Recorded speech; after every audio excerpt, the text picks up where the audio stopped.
This is Farris Khan with Smash the Numbers, and today I want to talk with you about the idea that the game, Michigan versus Ohio State, is now just a game. And what does that mean for Michigan? What does that mean for Ohio State? Let me read you a quote from Woody Hayes. "You can't claim a national championship without winning the game. The only meaningful statistic is the number of times you beat Michigan." Now, if you talk to an Ohio State fan today, they will say that is an obsolete quote. It no longer applies. Well, if that's the case, then the game is just a game. I'm not sure Michigan fans would agree with this because Michigan beat Ohio State and then they beat Ohio State again, and then they beat Ohio State again, and then they beat Ohio State again.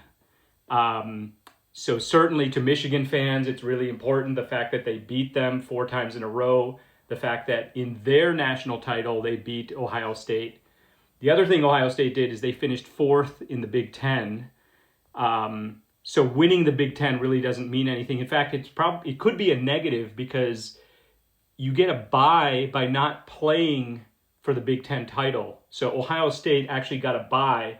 They quote unquote had to play an extra game, but before that they got a bye by not having to play in the conference title game. So maybe next year Ryan Day won't put any emphasis on the Michigan game, especially if Ohio State's already quote unquote in. Very likely 3, or in this case this year 4 Big Ten teams made it.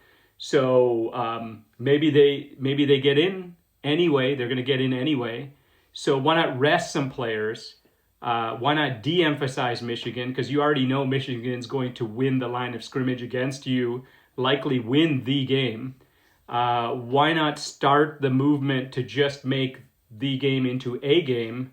And it's just a tune-up, warm-up, put in some backups, let Michigan win the game, because ultimately it doesn't matter. Maybe actually Ohio State could get lucky and try to avoid the Big Ten title game, avoid a trip to Indianapolis as well. Let me know what you think about that notion. You know, I do definitely think the game is a game. The regular season in college football for the top teams, the top 3 or 4 teams in the Big Ten, top 3 or 4 teams in the SEC, it's only about sort of qualifying for the tournament. They're going to qualify most years anyway. So what's the point of having big, huge games at the end of the year that are regular season? One other thing, maybe they should move the game up to middle of October or something like that, so it actually means a little bit more. Another idea that's out there as well. Let me know what you think.